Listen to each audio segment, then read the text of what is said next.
Good morning साथियों, Soni classes में आपका बहुत बहुत स्वागत है। जैसा कि आपको विदित होगा कि उत्तर प्रदेश अधीनस्थ सेवा चयन आयोग अर्थात UP-SSC ने PET का नोटिफिकेशन जारी कर दिया है। इसमें फॉर्म भरना शुरू हो गया है, जिसका लास्ट डेट 27 जुलाई 2022 है। अब की आयोग ने इसमें संशोधन भी दिया है कि अगर किसी के फॉर्म में कोई गलती होती है तो उसको आप 3 अगस्त तक उसमें संशोधन कर सकते हैं।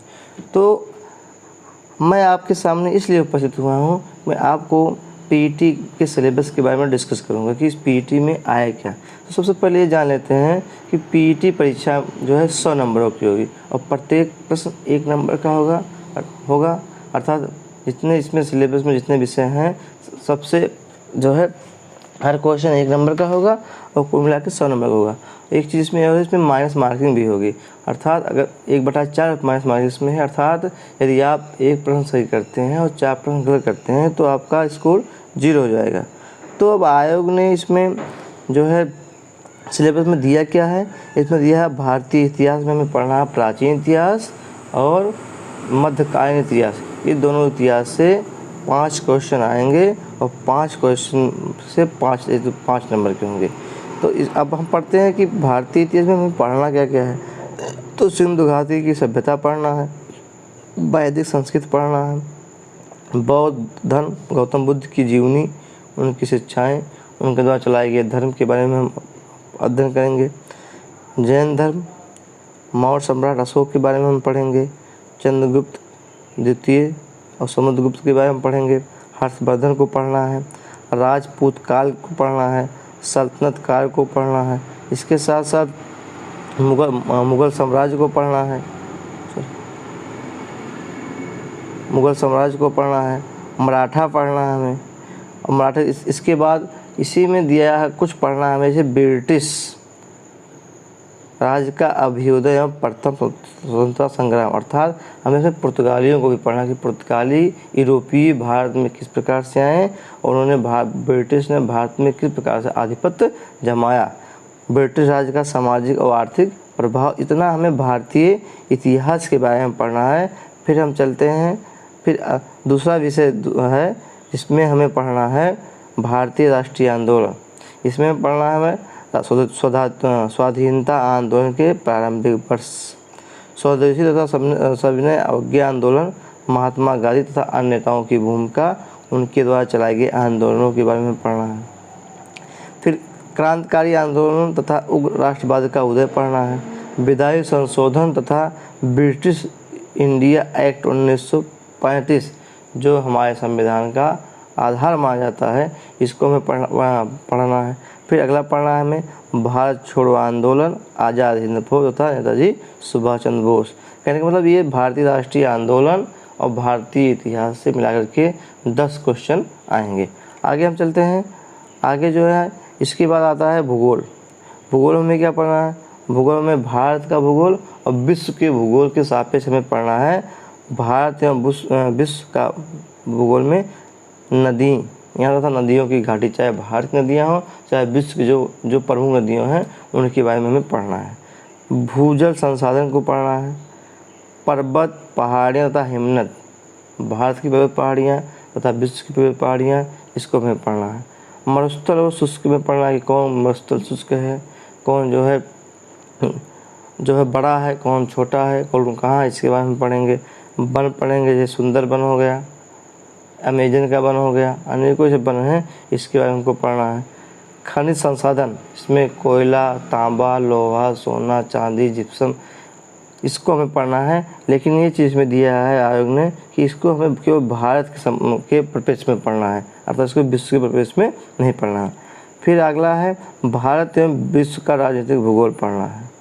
राजनीतिक भूगोल जानते हैं कि देश की राजधानियाँ, ठीक है, वहाँ की करेंसीज को हमें पढ़ना है। फिर जलवायु तथा मौसम को पढ़ना है।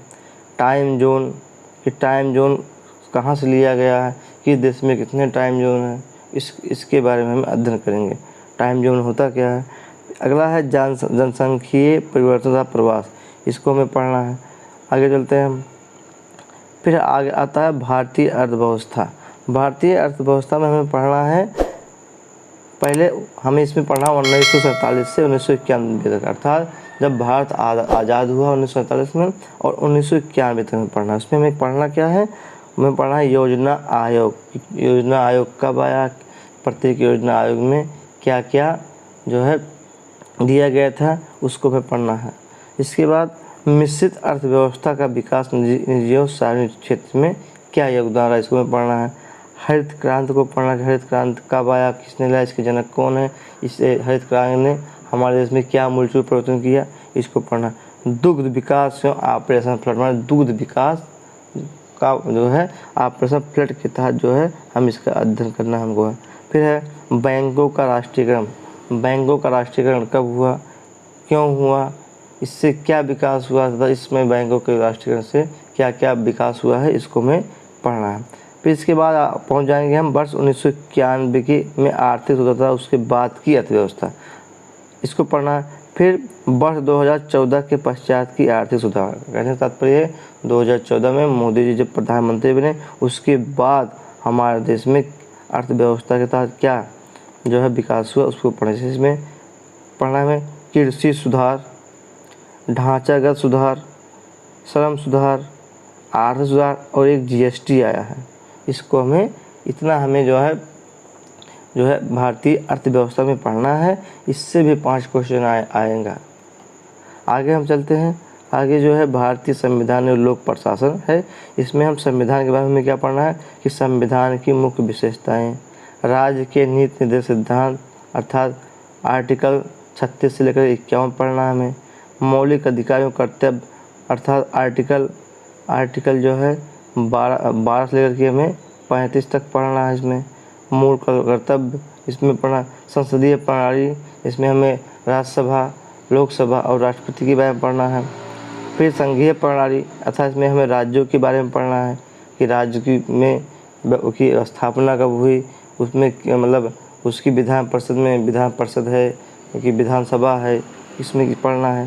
फिर संबंध के बारे में पढ़ना है कि मतलब देश राज्यों में क्या संबंध है। इसके बाद पढ़ा न्यायिक ढांचा, जिसमें हम सर्वोच्च न्यायालय, उच्च न्यायालय पढ़ेंगे। इसके बाद आगे है जिला प्रशासन के बारे में हमें पढ़ना है।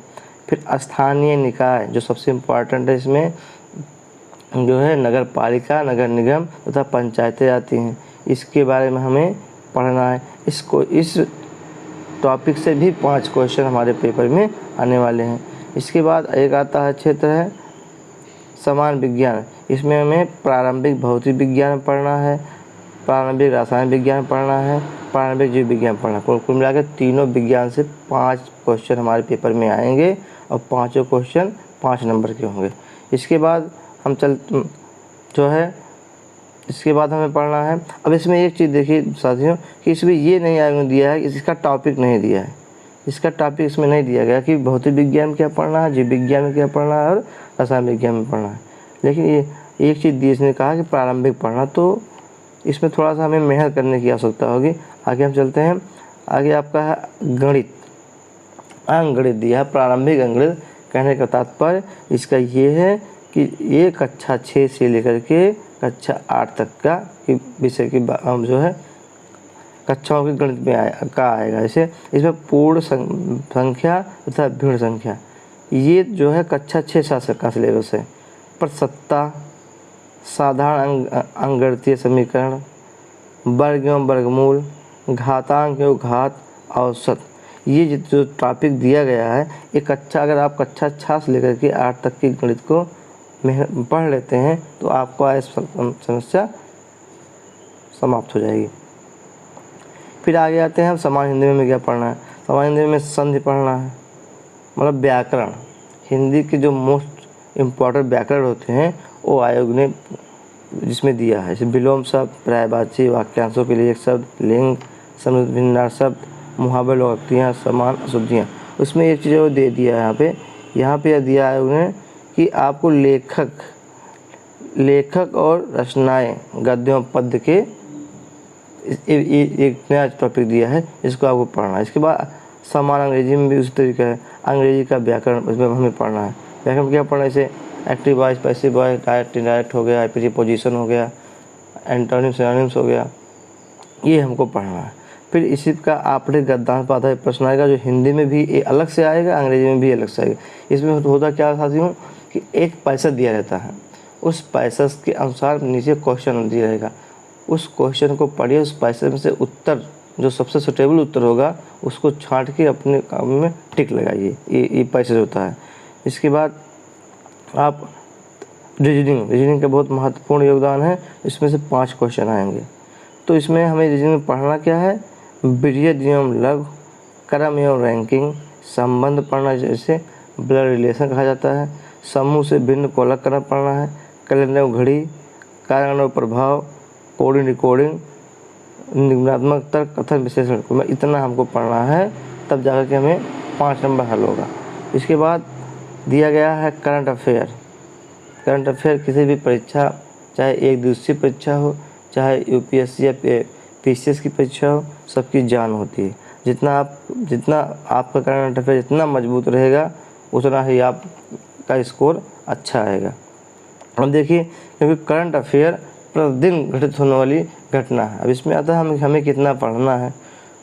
तो हमें पढ़ना है परीक्षा की डेट, मतलब परीक्षा की डेट से 20 दिन पहले से और उसके 6 महीना पहले। जैसे मान लीजिए परीक्षा 18 सितंबर को है, तो उसके 6 महीना अर्थात हमें जनवरी से पढ़ना है। तो करंट अफेयर की समस्या आपकी नहीं है। आप हमारे चैनल से जुड़े रहेंगे तो आपको प्रतिदिन 1 जुलाई से सुबह 6 बजे करंट अफेयर, आपको मॉर्निंग रोज़ इम्पोर्टेंट करंट अफेयर मिल जाएगा। साथ ही साथ आपको हर वीकली करंट अफेयर अलग से मिलेगा। तो आप हमारे चैनल से जुड़िए, आपको करंट अफेयर की जो है समस्या आपकी समाप्त हो जाएगी। अब अगला आप क्या पढ़ना है, इसमें जनरल अवेयरनेस, जिसे सामान्य जागरूकता कहा जाता है। ये भी एक ब्रॉड जो है सिलेबस है, ये भी इसमें भी 10 नंबर का क्वेश्चन आएगा।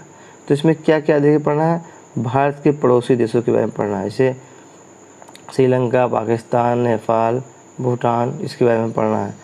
देशों की राजधानी, भारत के राज्य तथा केंद्रशासित प्रदेश, भारतीय संसद, राज्यसभा, लोकसभा, विधानसभा परिषद के बारे में पढ़ना है। राष्ट्रीय एवं अंतर्राष्ट्रीय दिवस पढ़ना है। विश्व संगठन एवं उसके मुख्यालय, भारतीय पर्यटन स्थल, भारत की कला एवं संस्कृति, भारत में विश्व की खेल, भारतीय अनुसंधान संगठन, प्रसिद्ध पुस्तक और उसके लेखक, जो 34 पुस्तक है और उसके लेखक को हमें पढ़ना है।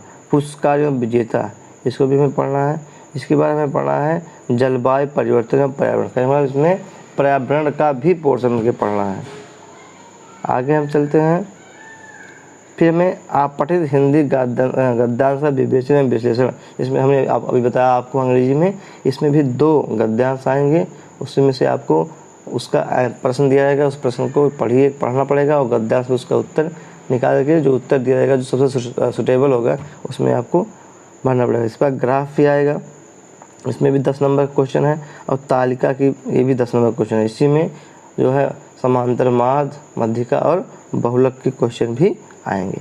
अब इसके बाद इसमें जो है आयोग ने ये कहा कि जो ये 1 से लेकर 9 तक, अर्थात यहाँ तक जो 1 से लेकर 9 तक, ये यहाँ तक समान अंग्रेजी तक जो विषय है, इसकी जो वो है कठिनाई का स्तर, ये दिया है कि NCERT निर्धारित सेकेंडरी और सीनियर सेकेंडरी स्तर तक होगा, माने हाई स्कूल तक होगा, हाई स्कूल और इंटर तक का इसका जो कठिनाई लेवल होगा।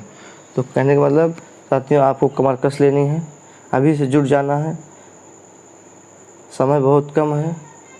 इसमें पासिंग मार्क तो नहीं दिया है, लेकिन आपको स्कोर अधिक लाना पड़ेगा, क्योंकि ऊपर जिसका अगर अधिक स्कोर नहीं रहेगा तो आपका किसी भी भर्ती में चयन होना असंभव होगा। क्योंकि अभी देख ही रहे हैं सब, जो 2021 का पेट हुआ था उसमें सप्लाई इंस्पेक्टर के लिए जो है आयोग ने जिसका 85 नंबर था उसी के ऊपर का लोगों को लिया था, उसके नीचे के लोगों का जो है उसने नहीं लिया। तो कहने का तात्पर्य इसी प्रकार लेखपाल में भी था, ऊपर से ले लिया, जो हाई रैंक वालों को ले लिया नंबर वालों को, नीचे वालों को छोड़ दिया। तो आपका ये ध्येय होना चाहिए कि हमें अधिक से अधिक मतलब हमें अंक अर्जित करना है। तो आप निसंकोच होकर आप हमारे चैनल सोनी क्लासेस को सब्सक्राइब करिए, हमारे साथ जुड़िए। हम और हमारी टीम आपको पूर्ण रूप से ये विश्वास दिलाते हैं कि आपकी तैयारी में कोई कसर नहीं होगी। हम लोग जम के आपकी तैयारी करवाएंगे और आपकी सफलता 100% होना सुनिश्चित करेंगे। साथ ही साथ जो है, यदि ये वीडियो पसंद आए इसको आप शेयर करिए, लाइक करिए, पसंद करिए। आप हमारे चैनल से को अधिक से अधिक सब्सक्राइब करिए। जय हिंद।